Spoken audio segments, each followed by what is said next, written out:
Selamat pagi, siang, sore, dan malam, Ibu Ita dan teman-teman. Kali ini kami dari kelompok satu yang beranggotakan Kevin, Elvan, Rizky, dan Mutia akan mempresentasikan mengenai pajak lainnya dengan topik e-billing.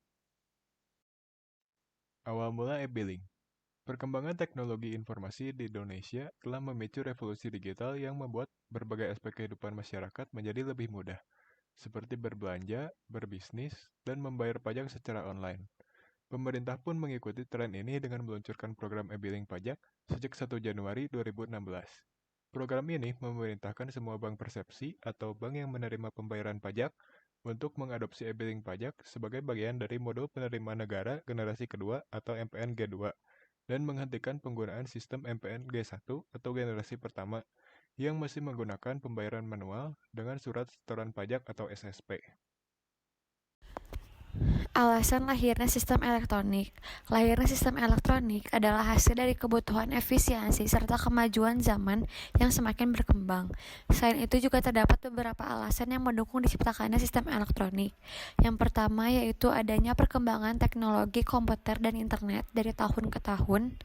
Yang kedua, meningkatkan efisiensi dan produktivitas dalam berbagai aktivitas bisnis dan administratif. Yang ketiga, memungkinkan akses mudah dan cepat ke informasi dan layanan dari berbagai lokasi.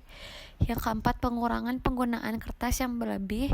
Dan yang kelima yaitu mekanisme keamanan yang tinggi, lebih terjamin dalam melindungi integritas dan kerahasiaan sebuah data. Selanjutnya pengertian menurut para ahli. Menurut Sulistyorini, e-billing adalah sebuah sistem yang menggunakan kode billing untuk pembayaran angsuran dan penyetoran pajak oleh wajib pajak secara elektronik, tanpa melakukan pengisian surat setoran atau SSP secara manual. Sedangkan berdasarkan Lubis dan Suryani, e-billing merupakan metode pembayaran pajak secara elektronik yang dilakukan melalui bank, kantor pos, internet banking, dengan menggunakan kode billing. Lalu selanjutnya ada pengertian secara umum. Kode billing adalah kode identifikasi yang diterbitkan melalui sistem billing atas suatu jenis pembayaran atau setoran pajak yang dilakukan oleh wajib pajak, di mana setelah melakukan transaksi dengan e-billing, wajib pajak akan memperoleh bukti penerimaan negara atau BPN yang kedudukannya sama dengan surat setoran pajak atau SSP. Berdasarkan penjelasan di atas, e-billing merupakan proses pembayaran angsuran pajak dan penyetoran pajak yang diselesaikan secara elektronik tanpa mengisi surat setoran pajak atau SSP manual dengan menggunakan kode billing yang diawasi oleh DJP. Selanjutnya ada tujuan e-billing.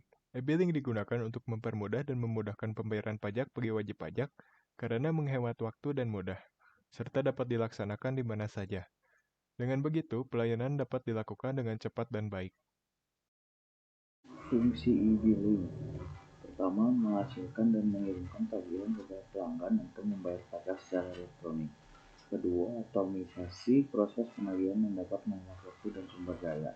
Ketiga, pengiriman tagihan dapat melacak status pembayaran, mengirimkan pengiriman pembayaran, dan mengurangi tagihan terpenuhi melalui sistem e-billing.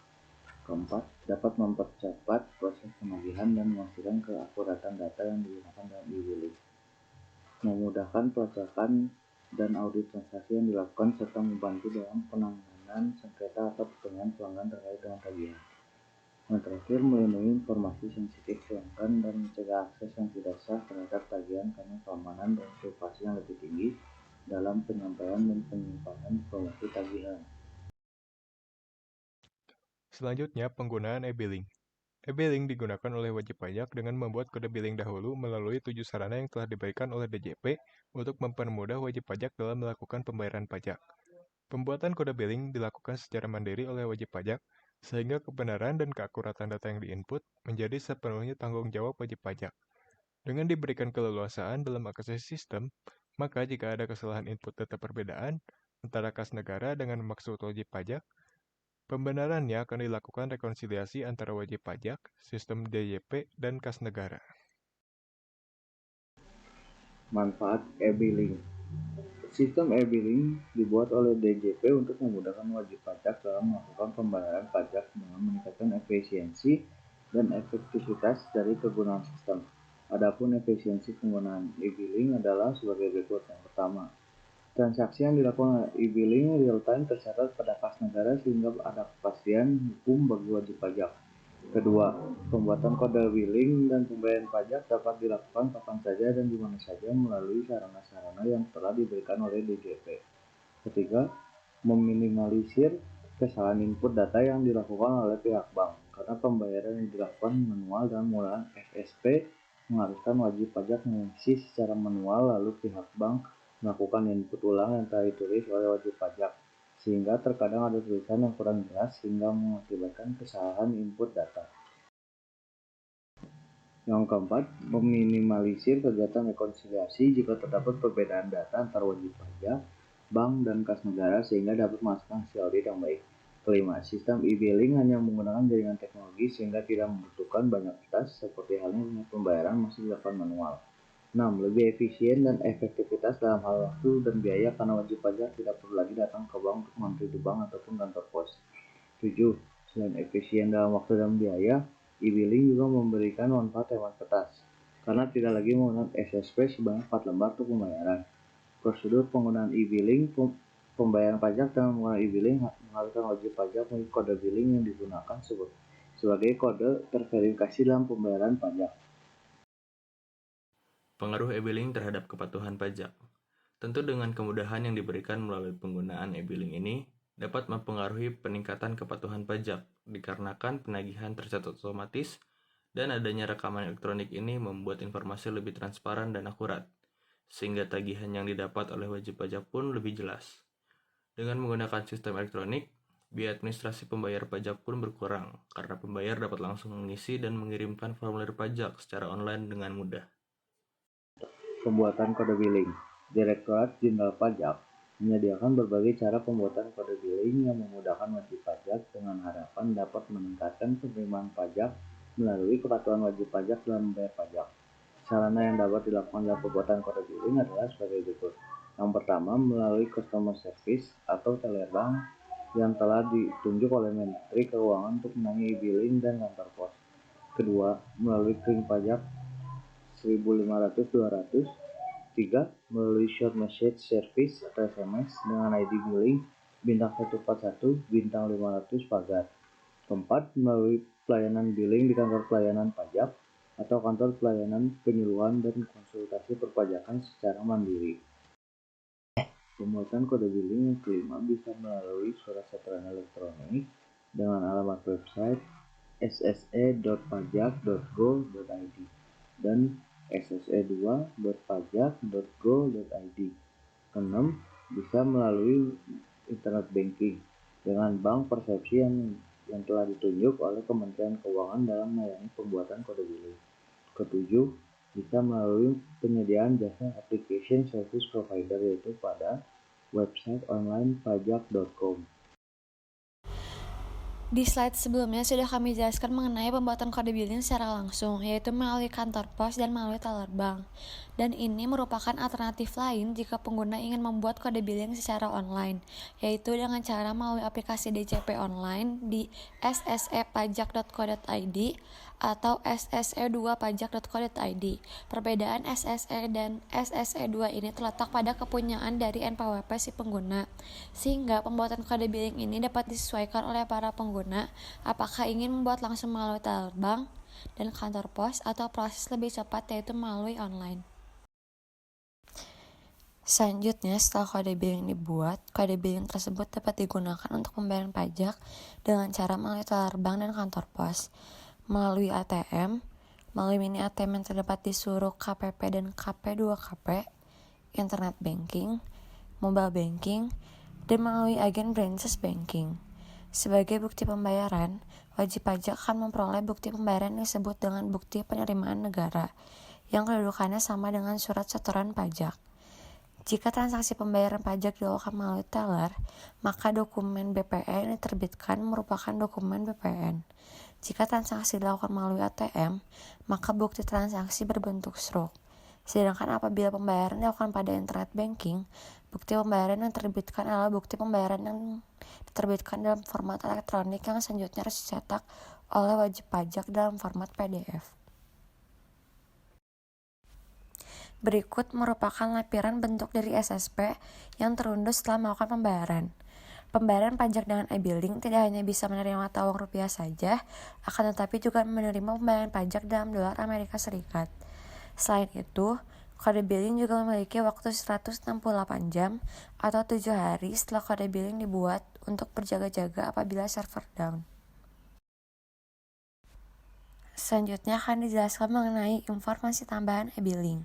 Sistem pembayaran pajak e-billing sendiri sudah mengalami 2 kali pembaruan dengan tujuan meningkatkan efektivitas pembayaran pajak. Dalam segala keuntungan penggunaan e-billing diharapkan memberikan kemudahan bagi wajib pajak karena pembayaran pajak bisa dijangkau dimanapun dan kapan saja. Hal ini diperkuat dengan pengaruh penerapan sistem e-billing terhadap kepatuhan wajib pajak.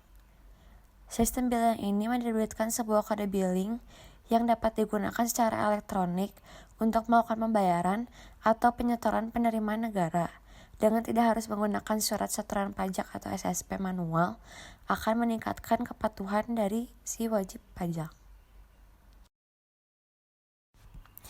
Selanjutnya, kita menemukan kasus pada tahun 2022 yaitu berjudul mengurai benang kusut perubahan kode billing instansi pemerintah.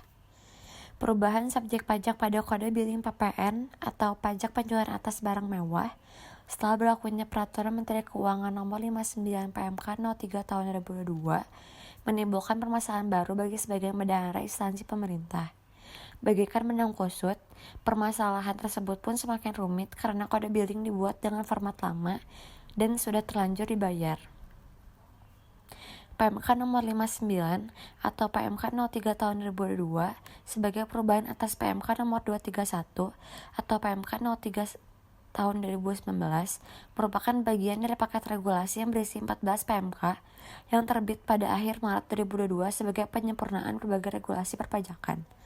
Salah satu poin penting dalam PMK nomor 59 atau PMK 03 tahun 2022 adalah mengenai pemotongan, pemungutan, penyetoran, dan pelaporan pajak bagi instansi pemerintah. Lampiran 8 angka 7 dalam PMK nomor 59 atau PMK 03 tahun 2022 mengatur bahwa instansi pemerintah menyetor PPN atau PPN dan PPNBM yang telah dipungut ke kas negara dengan menggunakan surat setoran pajak atas sarana administrasi lain yang disamakan dengan surat setoran pajak atas nama instansi pemerintah. PMK tersebut dinyatakan mulai berlaku pada 1 Mei 2022. Meskipun terdapat fiksi hukum yaitu asas yang menganggap semua orang tahu hukum atau presumptio jus de jure, tetapi jeda waktu yang terbilang singkat tersebut tak pelak menimbulkan permasalahan bagi sebagian bendahara instansi pemerintah yang belum sepenuhnya memahami implementasi peraturan tersebut. Tidak hanya dari sisi regulasi, tetapi diperlukan juga pemahaman implementasi ketentuan tersebut untuk menghindari kesalahan pada saat pembuatan kode billing PPN atau PPNBM. Apabila merujuk pada ketentuan lama sebelum PMK nomor 59, PMK 03 tahun 2022 berlaku, pada saat membuat kode billing PPN atau PPNBM, pada bagian subjek pajak tersebut dipilih NPWP lain atau non-NPWP dan memasukkan NPWP rekanan atau lawan transaksi, sehingga nanti dalam kode billing yang telah dibuat terdapat 2 NPWP, yaitu NPWP instansi yang bersangkutan dan NPWP rekanan. Setelah berlakunya PMK nomor 59 atau PMK 03 2002, maka pada saat membuat kode billing PPN atau PPNBM, pada bagian subjek pajak tersebut harus dipilih NPWP sendiri, bukan NPWP lain atau non-PWP, sehingga dalam cetakan billing NPWP yang tercantum hanyalah NPWP instansi yang bersangkutan dan sama sekali tidak mencantumkan NPWP lain atau non-NPWP. Dalam kode billing yang dibuat nantinya hanya berisi NPWP instansi pemerintah itu sendiri. Solusi untuk mengatasi permasalahan dalam kasus tersebut. Yang pertama, pemahaman regulasi baru. Penting untuk memberikan pelatihan dan sosialisasi kepada bendahara instansi pemerintah tentang perubahan-perubahan dalam regulasi pajak, terutama yang terkait dalam kode billing PPN dan PPNBM. Setelah diberlakukannya PMK nomor 59/PMK.03/2022.